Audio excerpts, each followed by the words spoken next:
Coucou tout le monde, alors je vous retrouve pour la vidéo de l'Ostara Tarot.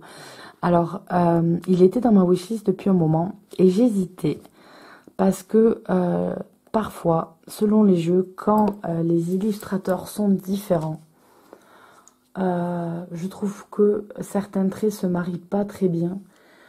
Ils n'ont pas bien sûr le même trait, ils font pas le même travail, ce qui est normal. Chacun a sa signature, on va dire, artistique. Mais certains artistes, pour moi, ne sont pas faits pour créer un jeu ensemble parce que on a trop de disparités entre les cartes. Et moi, dans mon tirage, en fait, quand je l'ai devant moi, ça me bloque. Je trouve que, je sais pas, c'est pas esthétique ou je sais pas comment vous dire. Et vous allez dire que je chipote un peu.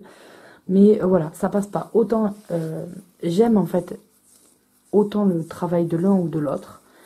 Mais j'aurais préféré qu'il y ait le travail que de l'un et que de l'autre, avoir peut-être deux jeux plutôt que un seul mélangé. Et donc il était dans ma wishlist depuis un moment et j'hésitais toujours.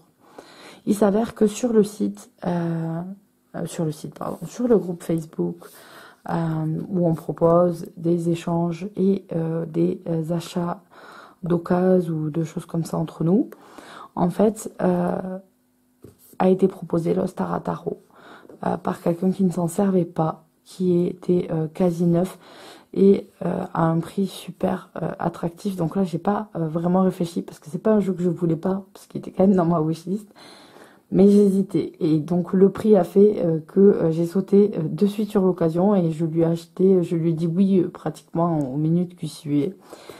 Et donc voilà, je l'ai reçu en parfait état et donc si tu passes par cette vidéo, je te remercie beaucoup de ton envoi et de la tenue en fait de ton jeu. Et j'ai voulu faire la vidéo, je l'ai tenté. Quand j'ai reçu le jeu, je me suis dit, je la fais, enfin, j'ai regardé le jeu, je la fais sur l'instant parce que j'étais tellement contente en fait de l'avoir reçu que j'ai voulu faire la vidéo. Or, ma toux se calmant à peine maintenant et ça fait déjà 3 semaines que j'y suis, avec arrêt de travail et compagnie, ça a été monstrueux, c'est-à-dire que j'ai fait, la vidéo a été découpée en 15 fois, je tousse, c'est pas, donc j'ai tout effacé et j'ai dit on va se la refaire en mode plus sympa, plus cool. Alors ce qui m'a surpris quand j'ai reçu le jeu, c'est sa taille parce que effectivement j'ai pas fait attention à la taille quand je regardais le jeu. Alors j'ai vite fait regarder de temps en temps des revues tout en fait en avançant le trailer et en regardant juste quelques secondes, quelques images. Et j'avais regardé après des images juste sans regarder des revues. Je sais pas, je voulais garder, si je prenais ce jeu, un petit peu la surprise. Et donc j'ai été effectivement surprise de la taille de la boîte. Parce que je pensais qu'on aurait un coffret en fait plus gros. Donc en fait ça me dérange pas du tout. Parce que j'ai plus de place. Donc moi, une petite boîte comme ça me va très bien. Mais bizarrement, je sais pas pourquoi, je m'attendais à avoir un truc genre coffret tarot des vampires, l'effet victorien, un truc un peu mastoc. Et donc, ça n'a pas été le cas. Et on a un très joli petit coffret et qui prend beaucoup moins de place. Et moi, j'en suis ravie qu'il n'y ait pas en fait des grands coffrets pour les remplir de vide. Donc en fait, l'Ostara Tarot, on va avoir... Voilà pourquoi vous avez 4 noms. C'est que vous avez 4 illustrateurs différents qui sont canadiens et qui ont décidé de se mettre ensemble pour créer ce jeu. Donc, vous allez avoir un guidebook et ensuite les cartes. Alors, j'ai mes petites préférences du coup pour un ou l'autre illustrateur. Je vous dirai au fur et à mesure. Et donc là, vous avez en dessin les illustratrices, en fait. Je ne sais pas pourquoi je dis illustrateur, c'est que des filles. Donc, on nous dit que ce sont 4 illustratrices qui vivent à Vancouver, au Canada. Et elles se sont rencontrées dans l'école d'art. Et elles se sont découvertes un point commun, en fait, de d'intérêt pour l'occulte. Elles vont décider en fait de faire un tarot ensemble parce qu'elles aiment ça et de travailler là-dessus tout en gardant en fait leur individualité dans leurs illustrations, d'où le fait qu'elles aient partagé en fait chacune une suite à traiter. Donc on a à l'intérieur un joli petit guidebook. Alors la boîte elle est top, hein. Vous voyez, on dirait un petit coffret à bijoux. Il manquerait plus que la danseuse là, tic tic tic tic, de quand, je sais pas si les plus jeunes peut-être pas, mais les autres vous en aviez peut-être quand vous étiez jeune, ou alors chez vos grands-parents, vos parents en avaient, les petites boîtes à bijoux avec la danseuse là. J'y passais, je sais pas, ça me passionnait de faire danser ce truc là devant. Et donc ça m'a fait penser à ça, du fait que du coup ça me donne un petit coup de cœur pour la présentation de ce jeu. Donc voilà, vous allez avoir un livre qui est souple et qui est donc à l'horizontale. Ça change un petit peu la forme, mais c'est surtout qu'il est en couleur avec du papier glacé. Donc on a un guidebook qui est superbe. Ensuite, au niveau en fait du guidebook, on va avoir quand même quelque chose d'assez simple, dans le sens où on a en fait une petite intro qui est écrite par Molly Applejohn, qui est une des illustratrices. Et ensuite, on passe directement en fait aux explications de la carte. On va pas avoir de tirages qui nous sont proposés, de forme de tirage ou de choses un peu plus loin, poussées plus loin, ou une trop grande explication de la fête d'Ostara. Donc ça, c'est un petit peu dommage. Je trouve qu'ils auraient pu quand même le rajouter.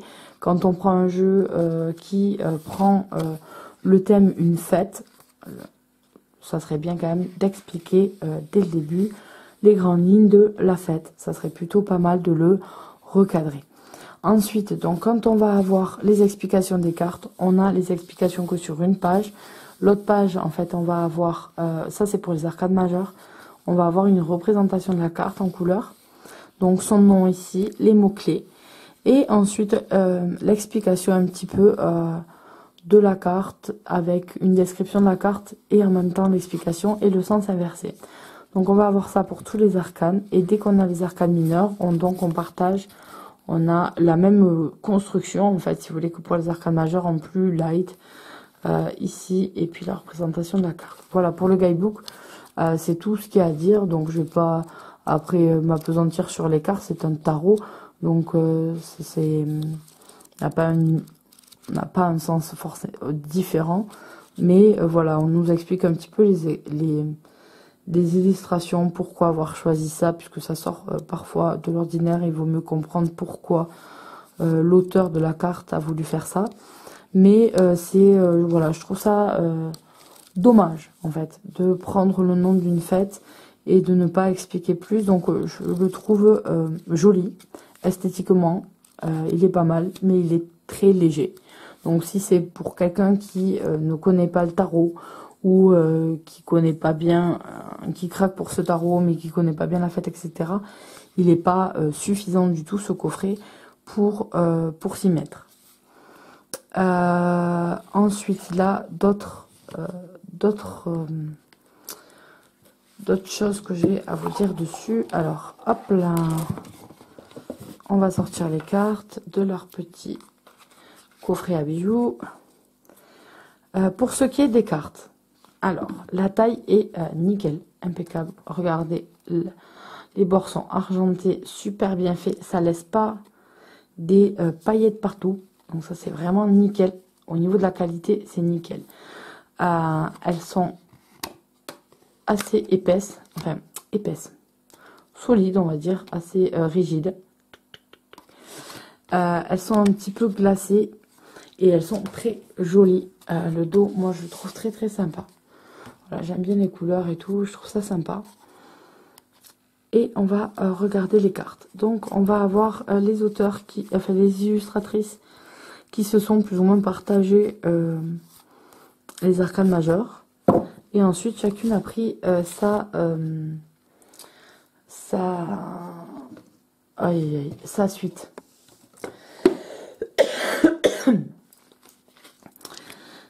Excusez-moi de vous tousser dans les oreilles, mais je fais ce que je peux pour me retenir. Alors, on va avoir le fou. Vous voyez, tac, on voit qu'on a changé de suite d'illustrateur. Donc si, alors, attendez, laissez-moi regarder à quoi le dessin... Bon, on le verra mieux avec les arcanes pour que je vous dise les traits à qui ils correspondent. On le verra mieux avec les arcanes mineures. Celle-ci est très jolie, c'est le devant de la boîte. Et donc voilà, il y a des traits qui me plaisent plus que d'autres. Vous voyez, je préfère ça à ça, par exemple. Et là, dans un jeu, on voit vraiment... On voit quand même vraiment qu'on a quelque chose de différent. Vous voyez, on est dans un monde, un univers, un trait différent. Ça peut bloquer. Je comprends que ça bloque. Dans une des vidéos, Célia Méléville dit qu'elle hésite sur ce jeu à cause de ça. Et je la comprends tout à fait parce que moi, dans un tirage, si j'ai trop de choses différentes comme ça, je bloque, en fait. Je sais pas. En fait, le fait d'avoir des traits différents m'interpelle. Du coup, je reste focalisée sur les différences des cartes sans arriver, en fait, à me détacher afin de pouvoir avoir une interprétation du tirage, une appréhension de tout mon tirage. Et donc, du coup, voilà, ça me bloque. Si c'est que pour des tirages d'une carte ou quelque chose comme ça va. Si après, je dois avoir un tirage exposé devant moi, je vais un petit peu bloquer.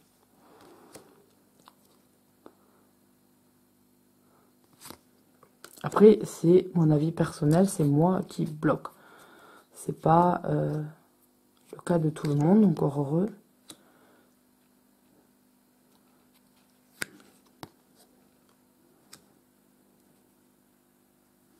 J'espère que vous les voyez bien là. J'essaye de... Elle est très jolie, mat. DS mat. Le pendu. La mort.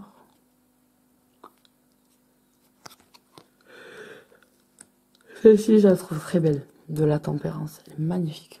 Tous ces animaux qui sont mélangés là. Très très beau. Très très beau.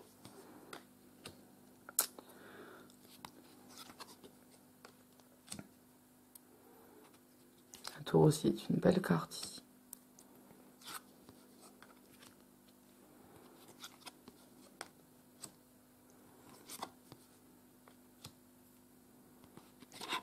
Le monde. Voilà pour les arcanes majeurs. Et je bois un gloupinet. Allez-y, faites pareil. C'est la pause thé, mes amis. Pour moi, c'est de l'eau. Il faut quand même aller dodo après. Et donc ensuite, on va avoir les arcanes. Donc, je vais les partager. Donc là, hop. Hop. Ça, je les prends un petit peu. Oh! Ouais, non, c'est normal. J'ai cru que c'était mélangé un peu. Mais non. Voilà. Alors, on va commencer par les coupes. Donc, les coupes, elles sont dessinées par Eden Cook. Je rends à César ce qui est à César. Hein, donc, je dis le nom des illustratrices.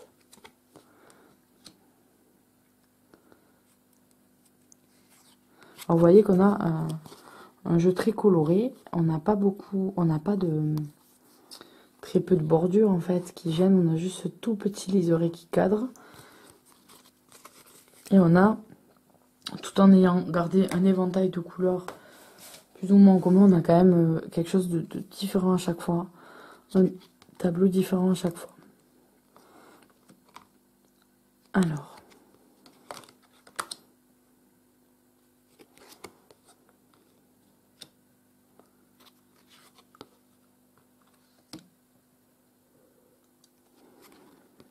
Il y a des cartes en fait où je trouve que encore là les coupes on les voit bien.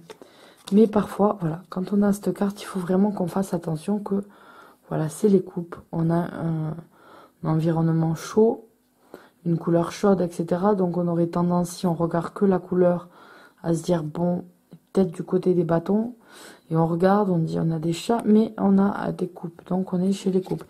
Et en fait, on va avoir, voilà, des cartes où il faut chercher un petit peu. Vous voyez, là, on regarde les personnages principaux. On est attiré par les méduses qui apportent cette lumière, en fait, à la carte. Et en fait, ce qui compte pour savoir où on est, c'est ça. Sont là les coupes. Et donc, je trouve que c'est peut-être un petit peu petit. Et donc, ça saute pas directement aux yeux. Donc, il faut connaître comme il faut son jeu pour être assez à l'aise, pour ne pas trop chercher lors de son tirage à quoi ça correspond.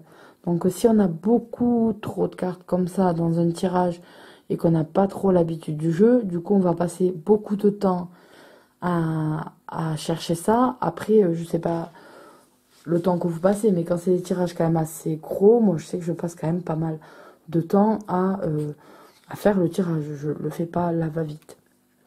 Voilà, là c'est pareil, on a une carte de coupe, on a un valet de coupe, et en fait on a la coupe dans l'ombre ici, et sur le chapiteau ici, de la même taille que les étoiles, la lune et la déco.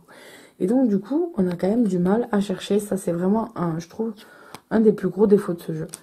Voilà, un des plus gros défauts de ce jeu, on a ça, je pense que ils auraient pu juste écrire là, ou même en petit, ou peu importe, avoir un tout petit symbole sur le coin, un pense-bête, ou quelque chose qui saute plus facilement à l'œil, pour savoir où c'est qu'on se trouve. Là par exemple, on a la coupe qui est juste dessinée ici, là derrière, mais l'œil n'est pas attiré forcément par ça de suite. Et du coup, ça je trouve que ça manque. Par exemple, celui-là, la reine, on sait que c'est la reine de coupe parce qu'on se dit, elle est dans l'eau. Donc, les coupes sont liées à l'élément de l'eau. Donc, ça doit être les coupes. Mais, dites-moi où, dans cette carte, on voit une coupe. Non, je rien. Franchement, j'ai pas regardé. Ah oui, dans sa main. Voilà. Mais c'est pas, voilà. Quand vous regardez, c'est pas ce qui saute aux yeux. Enfin, du moins en moi. C'est ceux qui m'énervent un petit peu dans ce jeu. Ensuite, les bâtons. Les bâtons, ils sont dessinés par Julia Iredale. Donc voilà, l'as. Rapproche un peu.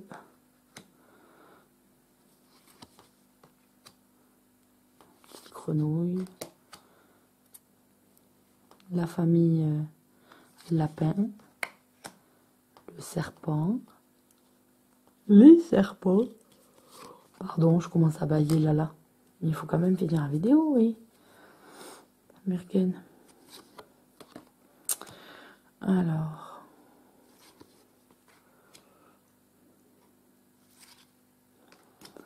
Celle-là, j'aime bien.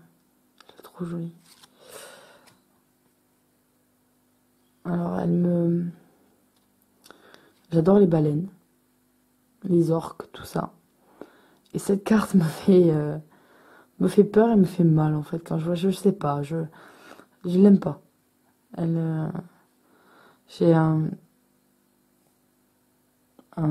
sentiment de rejet face à la carte. Je ne sais pas pourquoi. Alors lui, la forme comme ça, tac, tac, tac, le costume.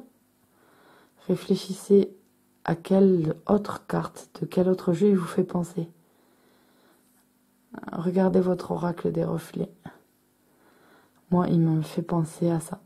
Il y a une carte qui ressemble à celui-ci. Bon, il n'y a pas les bois. Voilà. Elle me fait vraiment passer à une des cartes de l'oracle des reflets de Célia. Oh, ben, qu'est-ce que... Mais il est chez les épées, lui. Je vous l'ai montré en avant-première. Je me disais bien, il y a une épée, mais moi je le suis. Il y a des moments où ça fatigue.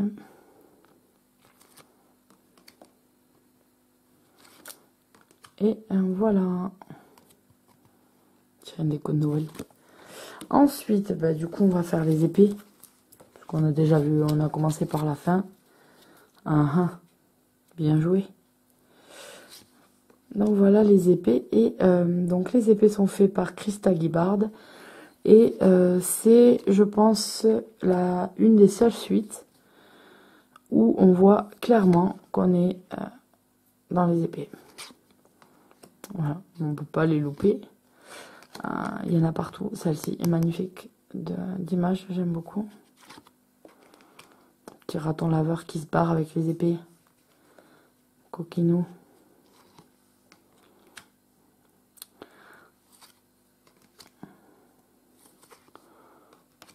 Voilà, et là encore, ces baleines qui se font attaquer me perturbent.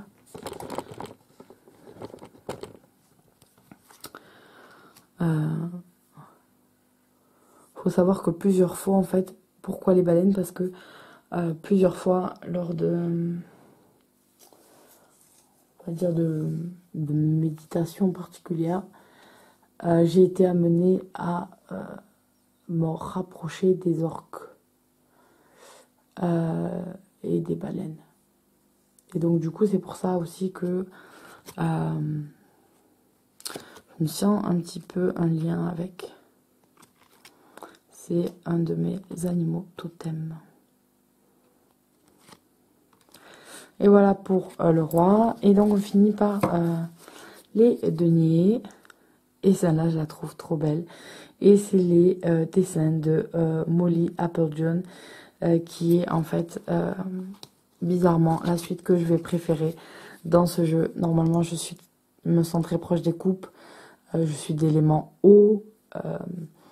À 100%, puisque mon signe lunaire, ascendant et mon signe astrologique est le même pour les trois.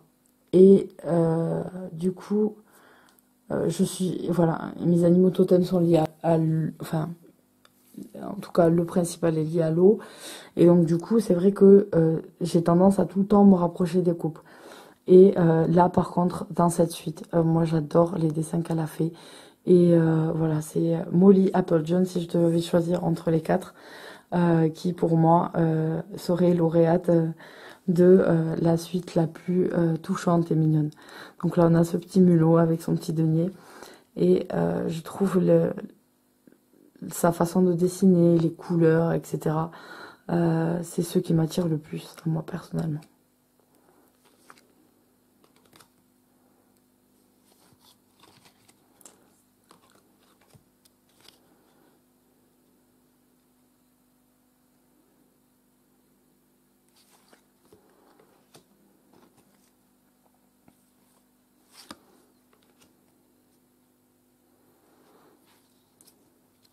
On voit qu'on a affaire à des Canadiennes parce qu'on a beaucoup de ratons laveurs.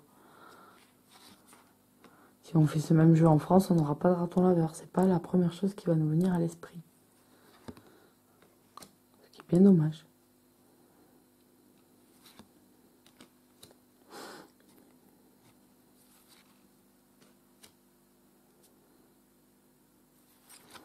Vraiment, j'adore vraiment le travail qu'elle a fait sur la suite. Ces traits sont magnifiques. Ces cartes sont magnifiques. Elle devrait sortir un jeu, elle toute seule. Vraiment, j'adore. J'adore ces dessins. Vraiment, très très beau. Donc voilà pour le Ostara Tarot. En résumé, quoi vous dire? Au niveau esthétique, coffret, taille de la carte, qualité de la carte, qualité de la dorure de la tranche. Enfin, du coup, c'est pas une dorure, c'est une argenture, ça se dit pas ça. De la trame argentée, on va dire. De la qualité, voilà, tout ce qui est physique, en fait, il est au top. Il est vraiment au top. Ensuite, les moins, ça va être, voilà, les disparités. Forcément, on a 4 illustrateurs, mais ça, on le sait quand on achète le jeu, donc on ne peut pas non plus dire que c'est un moins. Voilà, ça dépend de chacun. Mais on va dire le fait de ne pas trop savoir où on se situe selon les suites où on est. Ça, je pense que c'est plus problématique. Et avoir un guidebook, je trouve plutôt light, qui n'est pas vraiment très très bien développé. Alors que voilà, on travaille sur une fête et je trouve que ça aurait été judicieux de mettre quand même quelques mots et expliquer d'où vient cette fête, etc. Sans forcément en faire 3 tonnes. Après, les personnes qui veulent s'y intéresser sont libres d'acheter de quoi approfondir leurs connaissances. Mais après, voilà, il y a quand même un temps soit peu, si on fait un jeu sur un thème, de parler plus précisément du thème. En intro, etc., sans avoir forcément à regarder la carte selon quelques petits mots qu'on va glisser par-ci par-là. Donc voilà, ça c'est vraiment le défaut. Du coup, c'est un jeu qui est assez compliqué, je pense, pour les débutants, qui n'est pas un coffret complet non plus pour les débutants, s'ils veulent... Voilà, parce que moi je pense, quand je dis débutant, je pense toujours à la personne qui a envie de se tester, voir si les cartes lui plaisent, etc., qui va juste vouloir acheter un coffret et voir comment elle peut s'en servir. Et si cette personne craque pour la beauté du jeu et achète ça, ben, elle risque d'avoir un instinct de rejet, en fait, parce que elle va galérer à voir les cartes. Il y aura plein de petites nuances, des choses qu'on pourrait avoir, qu'on a dans l'explication et tout ça, qu'on n'a pas. Et donc ça, c'est dommage, puisque voilà, ça fait pour quelqu'un qui ne sait pas s'il a envie de continuer, d'apprendre le tarot, etc., ça lui fait quand même, s'il a envie d'avoir quelque chose de complet, des achats supplémentaires. Donc voilà. Voilà mon avis sur Lost Tara Tarot. Donc c'est partagé, oui et non. Et un gros coup de cœur pour l'illustratrice Molly Applejohn, dont j'ai vraiment adoré le travail. Donc voilà, je vous fais à tous des gros bisous et je vous dis à bientôt pour une prochaine vidéo. Ciao, ciao.